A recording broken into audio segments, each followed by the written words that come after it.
ನಮಸ್ಕಾರ ವೀಕ್ಷಕರೇ, ನಾನು doctor Narayan Mudgila, Ayurvedic sexologist, Ayurvedic consultant, ಬೆಂಗಳೂರಿನಲ್ಲಿ ಪ್ರಾಕ್ಟೀಸ್ ಮಾಡ್ತೀನಿ.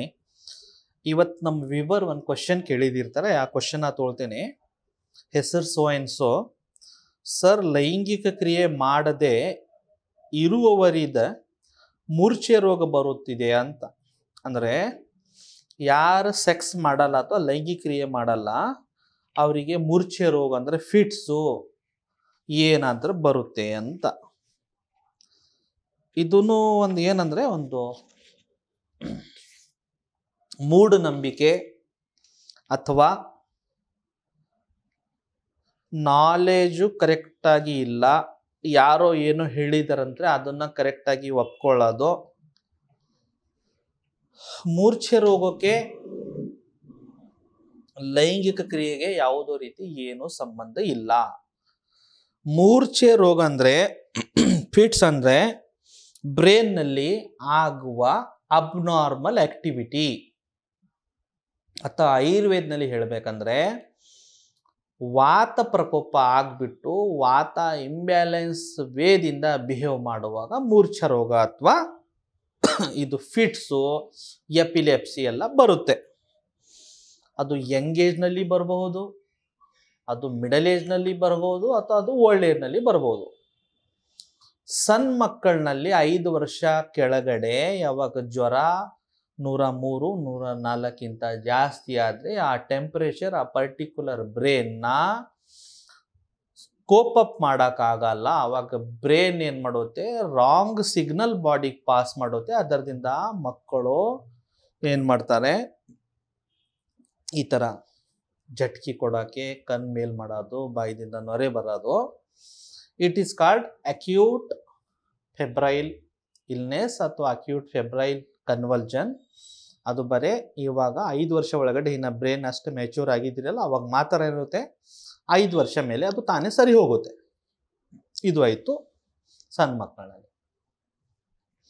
ಸರ್ಟನ್ ಹುಡುಗರು ಅವ್ರ ಏಜ್ 14 ವರ್ಷ ಇದೆ, 15 ವರ್ಷ ಇದೆ, 20 ವರ್ಷ ಇದೆ, ಸ್ಕೂಲ್ ಹೋಗಿದ್ನ ಸರ್, ಸ್ಕೂಲ್ನಲ್ಲಿ ಒಂದು ಬೆಂಚ್ ಮೇಲೆ ಕೂತಿದ್ನು, ಆನ್ ಆಫ್ ಸಡನ್ ಏನು ಮಾಡಿದ್ರು, ಪ್ರಜ್ಞೆ ತಪ್ಪಿತು, ಕೈ ಕಾಲೆಲ್ಲ ಈ ಥರ ಜೋರಾಗಿ ಮೂಮೆಂಟ್ ಮಾಡೋಕ್ಕೆ ಸ್ಟಾರ್ಟ್ ಮಾಡಿಬಿಟ್ನು.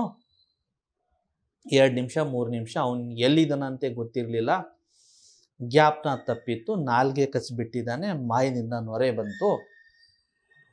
ಅದೂ ಒಂದು ಫಿಟ್ಸು ಅಥವಾ ಕನ್ವಲ್ಜನು. ಸೊ ಇದಕ್ಕೆ ಲೈಂಗಿಕ ಕ್ರಿಯೆಗೆ ಯಾವುದೂ ಸಂಬಂಧ ಇಲ್ಲ. ಬ್ರೈನ್ ಇದು ಏನಂದರೆ ಒಂದು ದೊಡ್ಡ ಸರ್ಕ್ಯೂಟು, ಇದರಲ್ಲಿ ಕರೆಂಟ್ ಪಾಸ್ ಆಗ್ತಾ ಇರುತ್ತೆ. ಆ ಕರೆಂಟ್ನಲ್ಲಿ ಏನಾದರೂ ಫಾಲ್ಟ್ ಇದೆ, ಡಿಫೆಕ್ಟ್ ಇದೆ ಅಂದರೆ ಇವೆಲ್ಲ ಬಾಡಿ ಅಬ್ನಾರ್ಮಲ್ ಸಿಗ್ನಲ್ನ ಮಸಲ್ಗೆ ಪಾಸ್ ಮಾಡುತ್ತೆ. ಮೋಸ್ಟ್ ಆಫ್ ದ ಟೈಮ್ ಇದು ಏನಿದೆಲ್ಲ ಫೋಕಲ್ ಸೀಜರ್ಸ್ ಇರ್ಬೋದು, ಅಥವಾ ಇದು ಅಕ್ಯೂಟ್ ಎಪಿಲೆಪ್ಟಿಕ್ ಸ್ಟೇಟಸ್ ಇರ್ಬೋದು. ಈ ಕಂಡೀಷನ್ಸ್ ಎಲ್ಲ ಇವ್ಯಾಲ್ಯೂಯೇಷನ್ ಮಾಡಬೇಕು.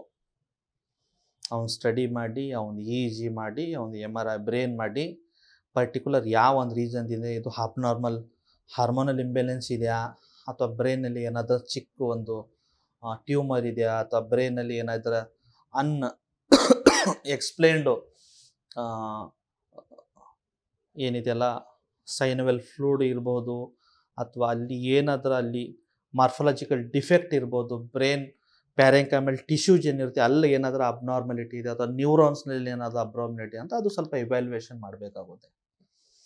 ವೆರಿ ಸೇಮ್ ಟೈಮ್ 40, 45, 50 ವರ್ಷ ಆದಮೇಲೆ ಸ್ವಲ್ಪ ಕ್ರೋನಿಕ್ ಸ್ಮೋಕರ್ಸು, ಆಲ್ಕೋಹಾಲಿಕ್ ಅಡಲ್ಟ್ಸು, ಅದು ಆಲ್ಕೋಹಾಲಿಕ್ ಅಬ್ಯೂಸ್ದಿಂದ ಏನಿರುತ್ತಲ್ಲ ಅದರಲ್ಲಿನೂ ಏನಾಗುತ್ತೆ, ಫಿಟ್ಸ್ ಬರುತ್ತೆ. ಆಲ್ಕೋಹಾಲಿಕ್ ಡಿಪೆಂಡೆನ್ಸ್ ಕನ್ವಲ್ಜನ್ಸ್ ಅಥವಾ ಫಿಟ್ಸ್ ಅಂತ ಹೇಳಿರ್ತೀವಿ. ಅದನ್ನು ಒಂದು liver condition, ALD acute liver ಡಿಸಾರ್ಡರ್ದು. ಆವಾಗ ಬಾಡಿನಲ್ಲಿ SGPT, SGOT ಲೆವೆಲ್ ಜಾಸ್ತಿ ಇತ್ತು, ಬಿಲಿರುಬಿನ್ ಲೆವೆಲ್ ಜಾಸ್ತಿ ಇತ್ತಂದರೆ ಬ್ರೈನ್ಗೆ ಒಂದು ರಾಂಗ್ ಮೆಸೇಜ್ ಹೋಗ್ಬಿಟ್ಟು ಅಲ್ಲಿ ಕೂಡ ಸೀಜರ್ಸ್ ಬರುತ್ತೆ. ಅದು ಆಲ್ಕೋಹಾಲಿಕ್ ಸೀಜರ್ಸ್ ಅಂತ ಹೇಳಿದಿರ್ತೀವಿ. ಬಟ್ ಇದಕ್ಕೆ ಸೆಕ್ಸ್ಗೆ ಯಾವುದೇ ರೀತಿ ಏನೂ ಸಂಬಂಧನೇ ಇಲ್ಲ. ಮತ್ತೊಂದು ಕಂಡೀಷನ್ ಇರುತ್ತೆ, ಅದರಲ್ಲಿ ಬ್ಲಡ್ ಕ್ಲಾಟ್ಸ್ ಆಗಿದಿರುತ್ತೆ. ಆ ಕ್ಲಾಟ್ಸ್ದಿಂದ ಏನಾಗುತ್ತೆ, circulation to the brain is not proper. ಅದರದಿಂದ ಏನಾಗುತ್ತೆ, ಬ್ರೈನ್ ಸಮ್ಟೈಮ್ ಸಿಗ್ನಲ್ ಪಾಸ್ ಮಾಡಿಬಿಟ್ಟು ಈ ಥರ ಸೀಜರ್ಸ್ ಥ್ರೋ ಮಾಡುತ್ತೆ.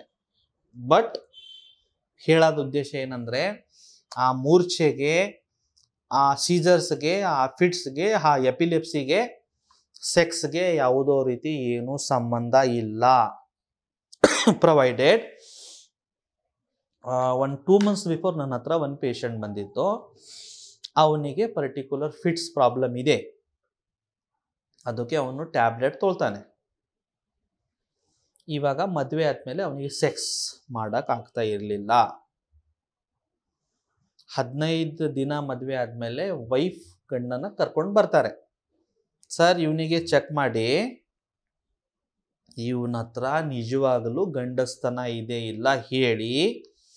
ಯಾಕಂದರೆ ಮದುವೆ ಆದಮೇಲೆ ನಾನು 3 ಅಥವಾ 4 ಸತಿ ಸೇರಿದ್ವಿ, ಒಂದು ದಿನ ಇವನಿಗೆ ಸೆಕ್ಸ್ ಮಾಡೋಕ್ಕಾಗಿಲ್ಲ. ಇವನಿಗೆ ಈ ಥರ ಪ್ರಾಬ್ಲಮ್ ಇದೆ ಅಂತ ಗೊತ್ತಿದ್ರೆ ಯಾಕೆ ಬೇರೆಯವ್ರ ಜೀವನ ಹಾಳು ಮಾಡ್ತಾರೆ ಸರ್? ಸ್ವಲ್ಪ ಇವನಿಗೆ ಈ ಥರ ಸಮಸ್ಯೆ ಇದ್ದರೆ ನನಗೆ ಮುಂಚೆನೇ ಹೇಳ್ಬಾರ್ದು, ನನ್ನ ಮದುವೆನೇ ಆಗ್ತಾ ಇರಲಿಲ್ಲಲ್ಲ ಅಂತ ಅವ್ರ ವೈಫ್ನ ಸಮಾಧಾನ ಪಟ್ಟು, ಇವನು ಸ್ವಲ್ಪ ಹಿಸ್ಟ್ರಿ ತೊಗೊಂಡು ಹುಡುಗನ ನಾನು ಸ್ವಲ್ಪ ಹೆಜಿಟೇಟ್ ಆಗ್ತಾಯಿದ್ದೆ ನಾನು ಹೇಳೋಕ್ಕೆ. ವೈಫ್ನ ಹೇಳಿದೆ, ಮೇಡಮ್ ಒಂದು ಕೆಲಸ ಮಾಡಿ, 10 ನಿಮಿಷ ನೀವು ಹೊರಗಡೆ ಕೂತ್ಕೊಳ್ಳಿ, ಕರೆಕ್ಟಾಗಿ ಎಕ್ಸಾಮಿನೇಷನ್ ಮಾಡ್ತೀನಿ, ಆಮೇಲೆ ನಾನು ನಿಮಗೆ ಒಳಗಡೆ ಕರಿತೀನಿ ಅಂತ. ಎಕ್ಸಾಮಿನೇಷನ್ ಮಾಡಿದೆ, ಹಿಸ್ಟ್ರಿ ತೊಗೊಂಡೆ, ಅದನ್ನಲ್ಲಿ ಹೇಳಿದೆ ನಾನು, ಸರ್ ನನಗೆ ಆಲ್ಮೋಸ್ಟು ನಾನು 10ನೇ ಕ್ಲಾಸ್ ಇದ್ದಾಗಿಂದ ನನಗೆ ಸ್ವಲ್ಪ ಫಿಟ್ಸ್ ಪ್ರಾಬ್ಲಮ್ ಇದೆ, ಅದಕ್ಕೆ ಈ ಟ್ಯಾಬ್ಲೆಟ್ ನಾನು ತೊಗೋತಾ ಇದ್ದೀನಿ. ಆಮೇಲೆ ಗೊತ್ತಾಯಿತು ಈ ಪರ್ಟಿಕ್ಯುಲರ್ ಟ್ಯಾಬ್ಲೆಟ್ದೆ ಒಂದು ಸೈಡ್ ಎಫೆಕ್ಟ್ ಇತ್ತು, ಸ್ವಲ್ಪ ಎರೆಕ್ಟೈಲ್ ಡಿಸ್ಫಂಕ್ಷನ್ ಇದೆ. ನಾನು ಅವನಿಗೆ ಏನು ಸಜೆಸ್ಟ್ ಮಾಡಿದೆ, ಓಕೆ ನೋ ಪ್ರಾಬ್ಲಮ್, ನೀವು ಯಾರು ನ್ಯೂರೋ ಫಿಸಿಷಿಯನ್ ಇದ್ದ ಹತ್ರ ನೀವು ಟ್ರೀಟ್ಮೆಂಟ್ ಪಡ್ಕೊಳ್ತಾ ಇದ್ರಲ್ಲ ಅವ್ರ ಹತ್ರ ಹೋಗಿ, ಈ ಥರ ಸಮಸ್ಯೆ ಇದೆ, ಅವ್ರ ಹತ್ರ ಏನಾದರೂ ಟ್ಯಾಬ್ಲೆಟ್ನಲ್ಲಿ ಚೇಂಜಸ್ ಮಾಡ್ತೀರಾ ಅಥವಾ ಡೋಸೇಜ್ನಲ್ಲಿ ಏನಾದರೂ ಕಡಿಮೆ ಮಾಡ್ತೀರಾ ಅಂತ ವಿಚಾರಿಸಿ, ವೆರಿ ಸೇಮ್ ಟೈಮ್ ನಾನು ಸ್ವಲ್ಪ ಆಯುರ್ವೇದಿಕ್ ಮೆಡಿಸಿನ್ ಕೊಡ್ತೀನಿ, ಅದರಿಂದ ನಿಮಗೆ ಸೆಕ್ಸ್ ಚೆನ್ನಾಗಾಗುತ್ತೆ. ಸೊ ಇದು ಉಲ್ಟಾ, ಫಿಟ್ಸ್ ಟ್ಯಾಬ್ಲೆಟ್ದಿಂದ ಸ್ವಲ್ಪ ಸೆಕ್ಸುವಲ್ ವೀಕ್ನೆಸ್ ಬರುತ್ತೆ, ಅದು ನಾನು ಒಪ್ಕೊಳ್ತೇನೆ. ಸೊ ಬಟ್ ಯಾವುದೋ ಕಾರಣಕ್ಕೆ ಸೆಕ್ಸ್ ಮಾಡಿಲ್ಲ ಅಂತ ಫಿಟ್ಸ್ ಅಥವಾ ಯಾವುದೋ ಮೂರ್ಛೆ ಬರಲ್ಲ, ದಟ್ ಈಸ್ ಫಾರ್ 100% ಶೋರ್. ಈ ಥರ ಪರ್ಟಿಕ್ಯುಲರ್ ವಿಷಯ ಬಗ್ಗೆ ತಮಗೆ ಕೇಳಬೇಕು, ಪರ್ಟಿಕ್ಯುಲರ್ ವಿಷಯ ಬಗ್ಗೆ ಮಾಹಿತಿ ಬೇಕಂದರೆ ನಮ್ಮ ಕಮೆಂಟ್ ಬಾಕ್ಸ್ನಲ್ಲಿ ಕಮೆಂಟ್ ಮಾಡಿ, ಬರುವ ದಿನಗಳಲ್ಲಿ ಆ ವಿಷಯ ಬಗ್ಗೆ ನಾನು ಮಾತಾಡ್ತೀನಿ. ಧನ್ಯವಾದ.